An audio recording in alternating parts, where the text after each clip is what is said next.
खुशबू अख्तर और आज का जो मुद्दा है उस पर पूरी दुनिया बात कर रही है। सुप्रीम कोर्ट से लेकर सड़कों तक लोग उतर तो चुके हैं, लेकिन उसके बावजूद ईवीएम बैन करने को लेकर सत्ता की तरफ से खामोशी है। लेकिन 2024 का जो चुनाव है वो सिरहाने आकर खड़ा हो गया है। सरकार जीत नहीं रही है, ईवीएम उसे जिता रही है, ऐसा हमारा दावा नहीं बल्कि सुप्रीम कोर्ट के सीनियर एडवोकेट का कहना है। आज हमारे साथ मौजूद हैं नरेंद्र मिश्रा जी, जो कि ईवीएम को लेकर सुप्रीम कोर्ट में उन्होंने अपनी पिटीशन डाली है।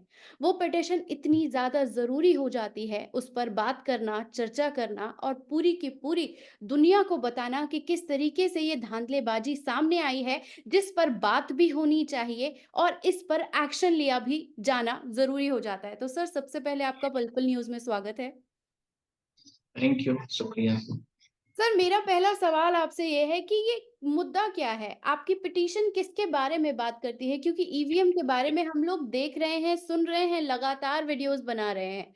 आपकी पिटीशन सत्ता की जो नियत है, उसकी जो प्रणाली है, उस पर सवाल उठाती है। आप हमारे ऑडियंस को बताइए कि जो आपने पिटीशन दायर किया है, उसमें वो कितनी ज़्यादा ज़रूरी है आज के वक़्त में? देखिए, आपने बड़ा लंबा-चौड़ा क्वेश्चन कर लिया। एक शॉर्टकट के क्वेश्चन में आपने पूरा ब्रीफिंग ही ले लिया कुल मिला के। मैं आपके माध्यम से तो पहले देश के सारे लोगों को थैंक यू कहना चाहता हूँ कि जिस तरह से सोशल मीडियाज़ के जितने भी यूट्यूबर्स जो भी लोग हैं, वो काफ़ी देश के लिए अवेयर हैं और काफ़ी देश की आवाज़ उठा रहे हैं। उनको मैं थैंक यू कहना चाहता हूँ कि जिस इस तरह की लड़ाई में वो योगदान दे रहे हैं। फ्रंट मीडिया का काम तो इस पर वो जिस तरह से कर रहे हैं, वो हमारे तरफ से नमन के काबिल है। अब मैं आ रहा हूँ कम टू द पॉइंट में। ये मामला मध्य प्रदेश से शुरुआत हुआ और भारत देश के सारे फील्ड में मतलब सारे राज्यों में आ गया। मध्य प्रदेश, छत्तीसगढ़ 3 जो है हिंदी भाषी राज्य थे। मध्य प्रदेश का पुराना पार्ट राजस्थान का भी पार्ट है। 1956 के आसपास बूंदा को कोटा, बूंदी वगैरह जो स्टेट पार्ट्स हैं, ये सारे मध्य प्रदेश के पार्ट्स थे। इसके पहले के छत्तीसगढ़ के बारे में आप जानती हैं 2001 में वो मध्य प्रदेश से डिवाइड हुआ। हम मध्य प्रदेश को लेकर के पूरे फैक्ट्स को लेकर के आए थे और उसमें ये था कि 17 तारीख को मध्य प्रदेश में वोटिंग होती है। 18 तारीख को ईवीएम स्ट्रांग रूम से शिवपुरी में पाई जाती हैं। बहुत सारी जो ईवीएम है वो कहीं और अलग-अलग तरीके से पाई जाती हैं। बूथ कैप्चरिंग होती है, बूथ कॉस्टिंग होती है, साथ में वोट की बहुत सारी और चीज़ें होती हैं। इन सारी चीज़ों को लेकर के बहुत सारे कंप्लेंट्स भी ऑनलाइन भी पड़े थे और ऑफलाइन भी पड़े थे। जो ऑनलाइन है उनका डेटा तो ऑनलाइन शो कर रहा था, पर ऑफलाइन का डेटा हमारे पास नहीं है, वो अनकाउंटेबल हो सकता है। क्या है मुझे नहीं पता है। मध्य प्रदेश में पत्रिका न्यूज़पेपर ने बहुत बड़े लेवल पर पेपर को छापा 22 नवंबर को और उसमें उन्होंने स्पष्ट किया कि ये इतनी सारी कंप्लेंट्स पेंडिंग है मध्य प्रदेश में। मध्य प्रदेश की इलेक्शन कमीशन और चीफ इलेक्शन कमीशन के पोर्टल में उनका स्टेटस देखें। 15,000 कंप्लेंट्स ऑनलाइन वो हुँ। पेंडिंग थी। ये 22 नवंबर की बात है। पर फिर भी इलेक्शन कमीशन 3 दिसंबर को रिजल्ट डिक्लेयर कर रहा है। 17 नवंबर से लेके 3 दिसंबर के बीच में इन्होंने कोई भी स्टेप्स नहीं लिया कि कंप्लेंट्स को डिसाइड करना चाहिए। कंप्लेंट्स को जो भी है उसको सॉर्ट आउट करना चाहिए। कंप्लेंट्स में जो बूथ कैप्चरिंग को लेकर के वहां पर दोबारा चुनाव कराए जाने चाहिए। जहां पर वोट नहीं डाले देने गए हैं लोगों के द्वारा, गोलियां चली हुई है, उनको भी आपने नहीं हुआ सॉर्ट आउट किया। ये सारे मुद्दों को लेकर के उनका कोई ओपिनियन इस तरह से स्पष्ट मेरे नजर पर नहीं आया। तो हमने उसके बाद 3 दिसंबर तक इनका वेट किया हुँ, और अलग-अलग न्यूज़पेपरों ने अलग-अलग तरीके से इस प्रश्न को उठाते रहे। हुँ, जो प्रमुख मुद्दा था उसमें कि ये 15,000 ऑनलाइन कंप्लेंट्स जो रजिस्टर्ड हैं ऑन इसके इलेक्शन कमीशन के पोर्टल में, वो संबंधित थी ईवीएम की इरेगुलरिटीज को लेकर के, ईवीएम टेम्परिंग को लेकर के, वोट कास्टिंग को, वोट कास्टिंग का मतलब जबरदस्ती आपकी वोट डलवा ली जाए, हुँ, हुँ, उससे संबंधित। इसके साथ में और ये छोटे-छोटे मामले थे जो बहुत अलग-अलग स्टेप्स पर रहे। इसमें बहुत सारे ऐसे भी रहे कि जो लोगों ने ऑनलाइन दर्ज कराया, पर कुछ ऐसे भी लोग थे जिन्होंने ऑनलाइन दर्ज नहीं कराया। जो नहीं हर व्यक्ति ऐसे कैपेबल नहीं है कि कंप्लेंट फाइल करे। ये सारे फैक्टरों के साथ में चीजें आई। घटना तब ज्यादा और दर्दनाक हुई कि 17 दिसंबर को मैं भी अपना वोट डालने गया था Madhya Pradesh. I belong from MP. तो हमें भी वोट डालने में काफी दिक्कतें आई, अड़चनें आई, जिनको मैंने अलग-अलग बातों में बोला है।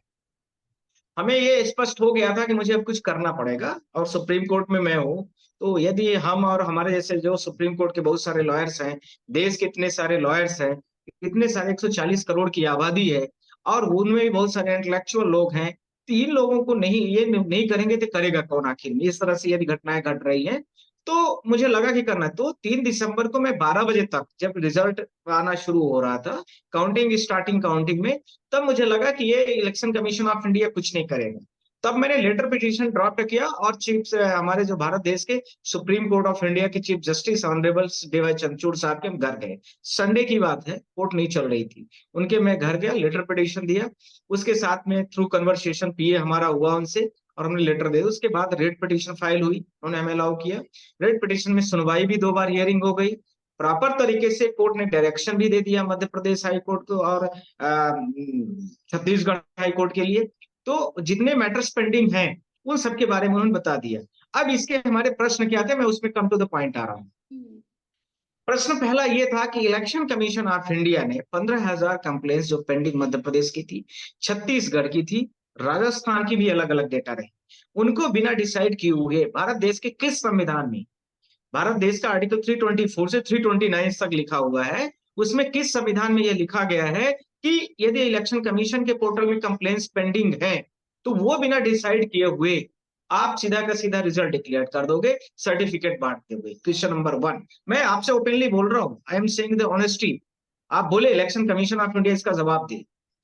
तीसरा, supreme court honourable chief justice के और इसके साथ में सुप्रीम कोर्ट के इतने सारे जजमेंट लगे हैं, उन जजमेंटों में यह स्पष्ट लिखा गया है कि इलेक्शन कमीशन ऑफ इंडिया की ये सख्त ड्यूटी और जिम्मेदारी दोनों है। आर्टिकल 324(1) में भी लिखा है और जजमेंट्स भी कहते हैं, कोर्ट बाउंड भी कर दिया, यानी कोर्ट ऑफ कंटेम्प्ट का भी मामला है।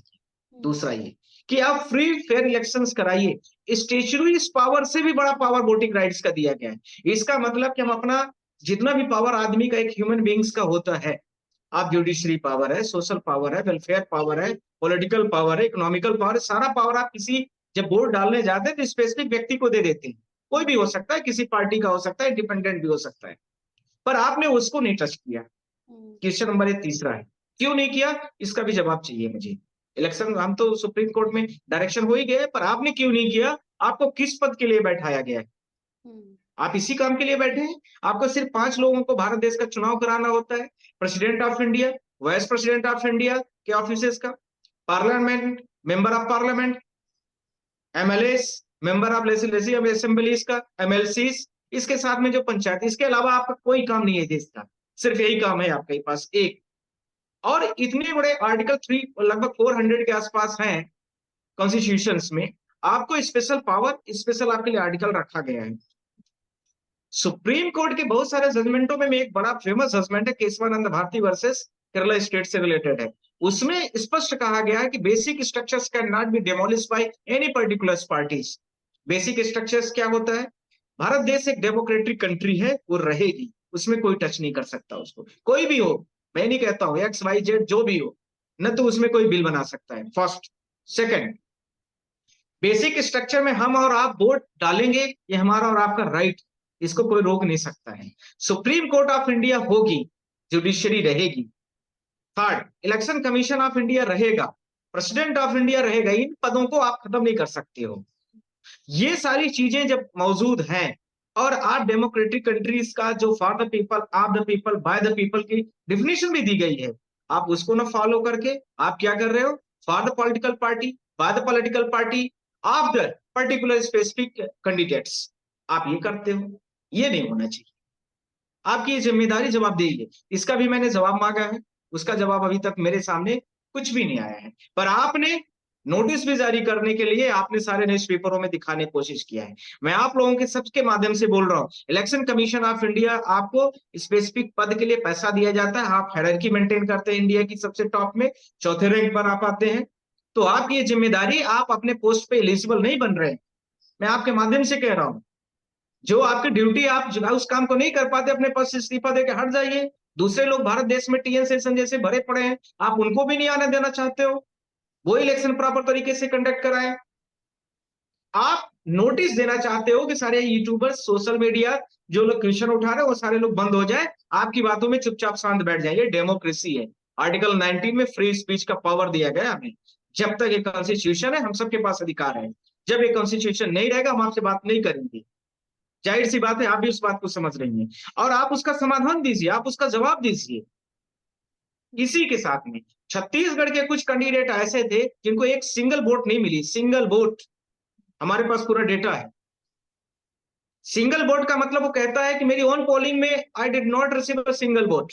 हमारे घर के लोगों ने दिया, रिश्तेदार ने दिया, परिवार ने दिया, मैं तो अपना वोट अपनी ओन पोलिंग में दिया।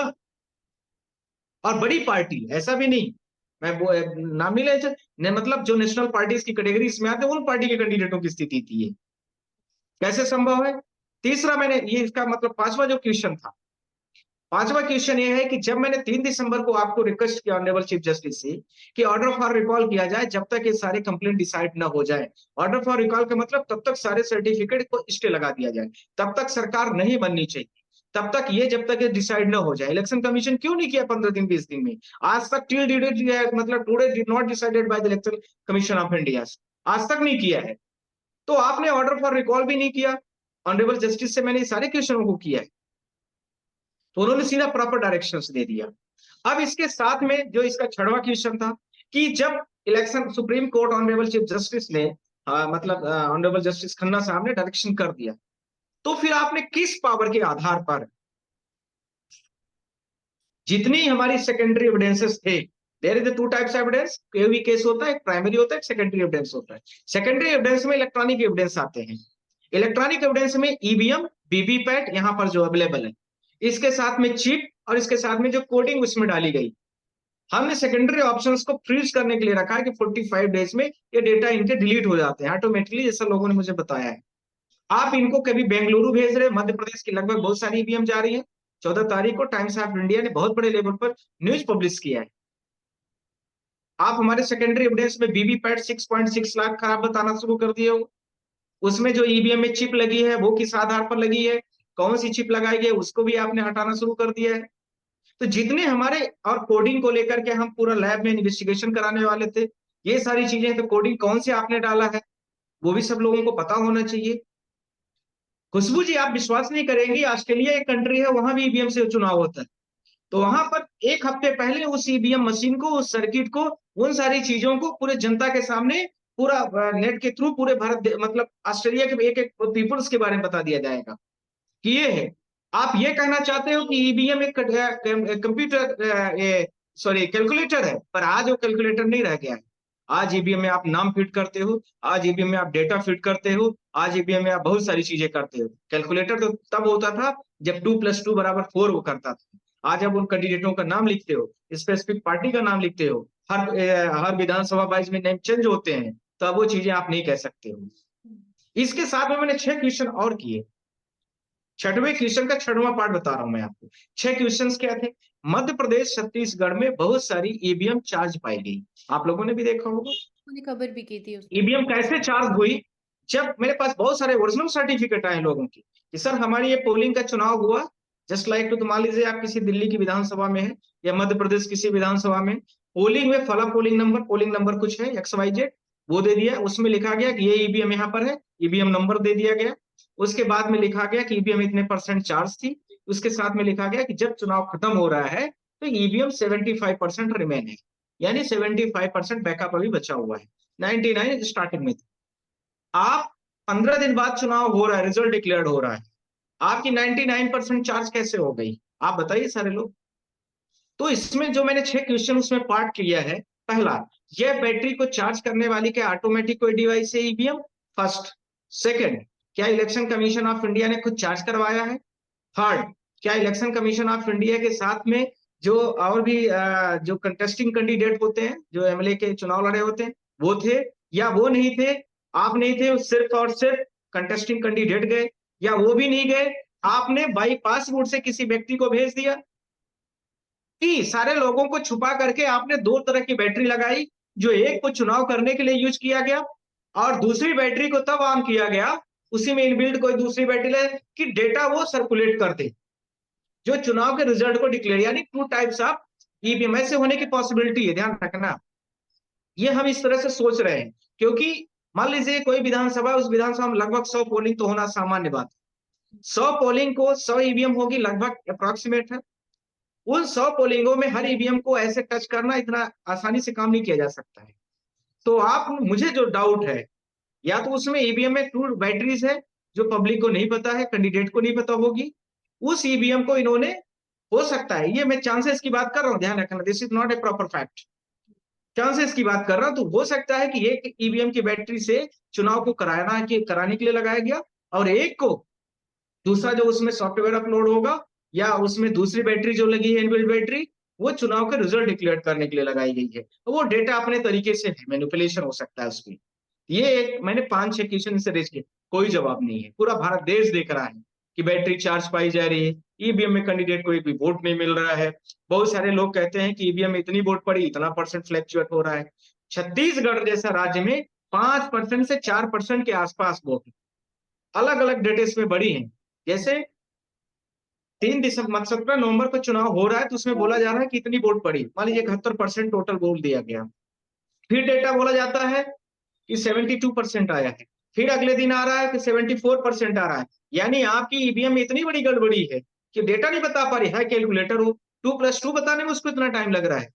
आप 4 दिन वही 4% के मार्जिन के साथ में छत्तीसगढ़ और भाजपा के बीच में, मतलब कांग्रेस और भाजपा जो भी कंटेस्टिंग कैंडिडेट थे, वही 4% के मार्जिन से जीत हार का फैसला हुआ है। इसके इसका भी जवाब इनके पास नहीं है। बिल्कुल। जी। इसके साथ हम एक अलग तरीके का नज़रिया पूरे दुनिया में देख रहे हैं इलेक्शन कमीशन को लेके। इलेक्शन कमीशन ने कहा है कि जो भी लोग ईवीएम पर सवाल उठाएँगे, उसके खिलाफ वो कार्रवाई करेंगे। आप सुप्रीम कोर्ट के लॉयर हैं, सारा गणित जानते हैं, संविधान समझते हैं, देश के साथ किस तरीके से वोटिंग को लेकर खिलवाड़ किया जा रहा है। आप ये दांव-पेच बहुत अच्छे से समझते हैं। मीडिया में भी अब ईवीएम की जो सो कॉल्ड गोदी मीडिया है, उसमें भी ईवीएम के खिलाफ उठने वाली आवाज़ों को दिखाना बंद कर दिया है, बल्कि सोशल मीडिया उसे मुस्तैदी से दिखा रहा है। अब मेरा सवाल आपसे ये है कि इलेक्शन कमीशन ही जब सवाल उठाने वालों पर ही कार्रवाई की बात करता है, तो ऐसे में किस तरीके से इस लड़ाई को आगे बढ़ाने के तौर पर आप देखते हैं? क्योंकि विपक्ष भी अब ईवीएम को लेकर खुलकर सामने आ गया है।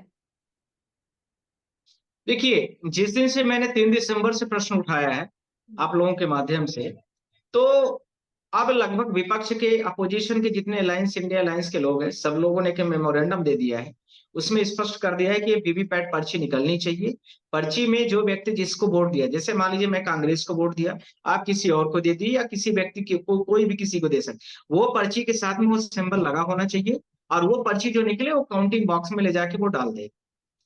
एक ईवीएम में लगभग 1000 वोट की मैक्सिमम कैपेसिटी होती है, एक ईवीएम मशीन। 14 और 15 कैंडिडेटों की लिस्ट उसमें आ सकती है। तो जाहिर सी बात है कि 1000 को नोट को काउंट करने में, 1000 की यदि गड्डी है नोट की आपको दे दे, उसको आपको काउंट करने मुश्किल से मुझे लगता है 10-15 मिनट लग जाएगा। आप मान लीजिए थोड़ा और स्लोली करते हैं तो 1 घंटे में आप कर लेंगे काउंट।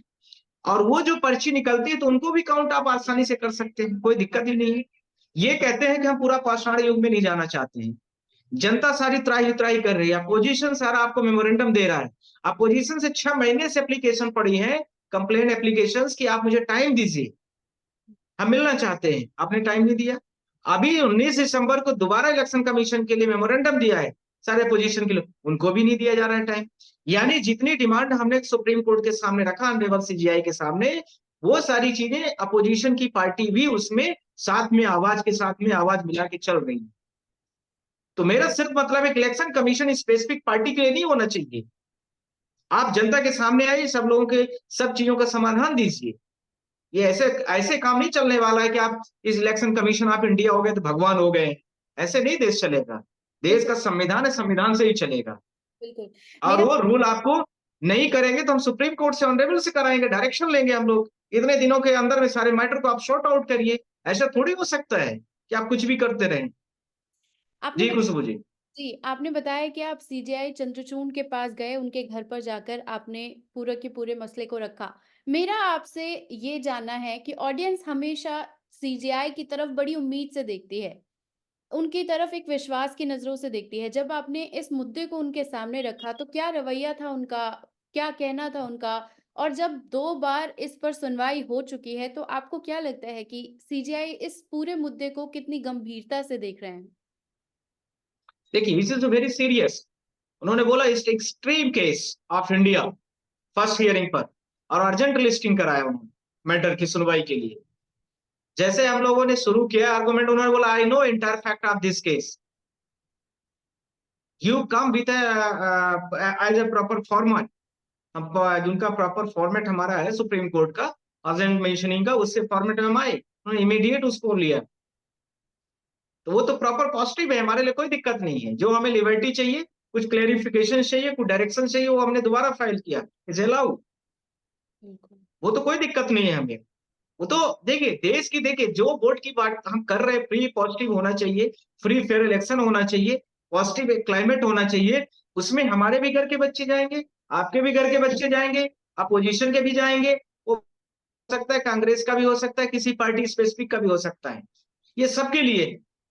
साथ में ऑनरेबल चीफ जस्टिस के घर के भी बच्चे जाएंगे, उनको भी वोट डालना पड़ता है, जिस सीजीआई साहब को भी वोट डालना है। इसके साथ में इलेक्शन कमीशन ऑफ इंडिया जो वन पे बात कर रहा है, उसको भी डालना है।